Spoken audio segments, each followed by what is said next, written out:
Welcome to That's Good Broncos. I am Brandon Perna, and NFL teams are now officially allowed to start talking to free agent players. It's the legal tampering period. Even though we all know tampering begins whenever the fuck NFL executives want. Tony Romo and the offensive line will more than likely dictate how the Broncos navigate the choppy waters of free agency. John Elway is the captain of this ship. Just like Tom Hanks and Captain Phillips, but instead of pirates, he'll be fighting off other NFL organizations bidding for the same players. Hopefully, he doesn't end up like Tom Hanks in Castaway, alone on Revis Island, picking up leftover scraps of talent. And just maybe he can be like Tom Hanks and Sully, riding an engineless plane and performing a miracle, saving all of us on board. The Broncos are not stuck in outer space like Tom Hanks in Apollo 13, but Elway must make the necessary fixes to catch the Patriots if they can in the AFC. But buyer beware, just like Tom Hanks in the money pit, free agency can be a money pit. How big of a splash will the Broncos make in free agency? And will they find their mermaid to lead the team? We will know later this week. Until then, watch all of Tom Hanks' movies. This episode is sponsored by Tom Hanks. Tom Hanks, we love you. That's Good Broncos.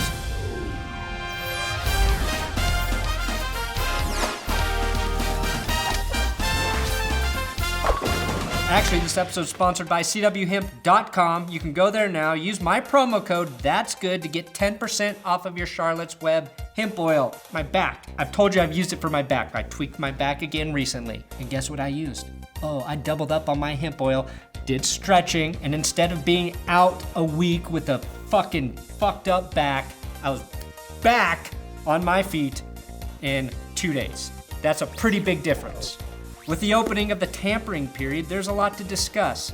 First, the Broncos placed a second-round tender on Todd Davis and Brandon McManus, two guys who are used to being second-round choices on Tinder. Troy Rank was the first I saw report this. Brandon McManus will make a cool $2.7 million this season, making him the 8th highest-paid kicker in the league, a salary the Gooch Master truly deserves. The Broncos also placed executive rights tenders on Matt Paradis, Zaire Anderson, Shaquille Barrett, James Ferentz, Capri Bibbs, Casey Kreider, and Jordan Taylor. Remember, the ERFA means those players have to take the contract the Broncos give them or not play in the NFL. So congrats to those men for not having a choice. Just like the rest of us every fucking day of our lives. Tony Romo has not been officially released by the Cowboys yet.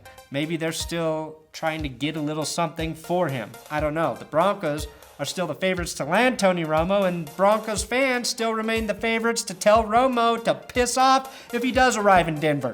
There are mixed feelings about Tony Romo is what I'm trying to say. The Los Angeles Chargers, just doesn't sound right saying, released guard DJ Fluker, who played for Mike McCoy in San Diego. This fact led to speculation that the Broncos would consider bringing in Fluker. I can say the biggest thing I've learned after paying very close attention to the NFL these last 4 years is that relationships are extremely important in football. Fluker in Denver would not surprise me at all, but don't get too excited. In my opinion, he's not a huge upgraded guard. Fluker was drafted as a tackle, moved to guard, and did not look marginally better than Michael Schofield did last season. However, Fluker, if needed, can play tackle at a much higher level than I believe Schofield can. And if able to make the switch back to tackle, could be a big upgrade over Donald Stevenson. Fluker is a massive human at 6'5", 340 pounds, which is intriguing at the very least. We know Max Garcia will be starting left guard. Connor McGovern is in the waiting. We don't know anything about him. And Cowboys guard Ronald Leary is supposedly high on the Broncos list of wants. That's a lot of guard talk without any fucking mention of filling the biggest need at tackle. James Palmer of the NFL Network tweeted, Russell Okung and the Broncos are still talking about a possible return. I personally think Denver should sign Okung, hopefully for a little less than what he originally wanted, and then figure out the right side of the line via free agency.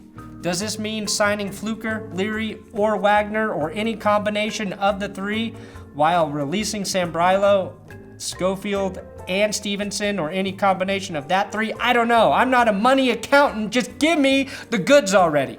We need to know who's going to be on that line.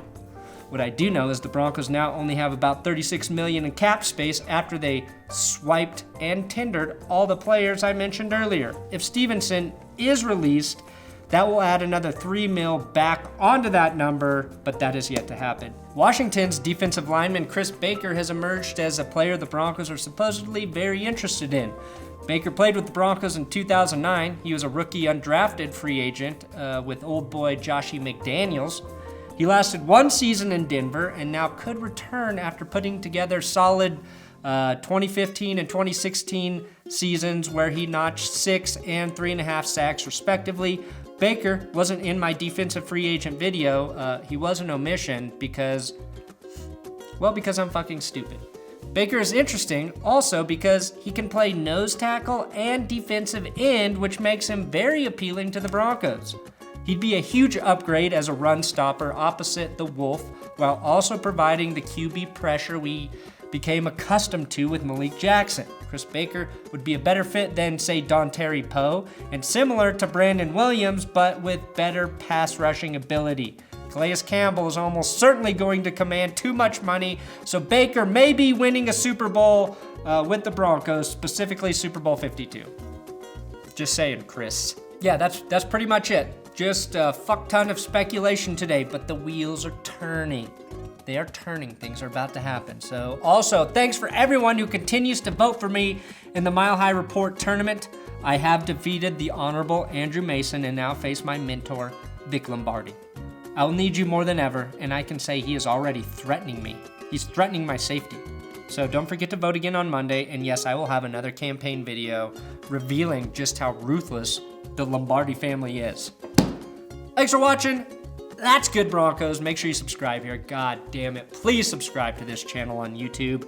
Follow me on Twitter at Brandon Perna. We can talk football. We can talk about drug cartels, dinosaurs, whatever you want on Twitter. I'm there. And CWHemp.com. Use that promo code. That's good if you're going to get the Charlotte's Web hemp oil.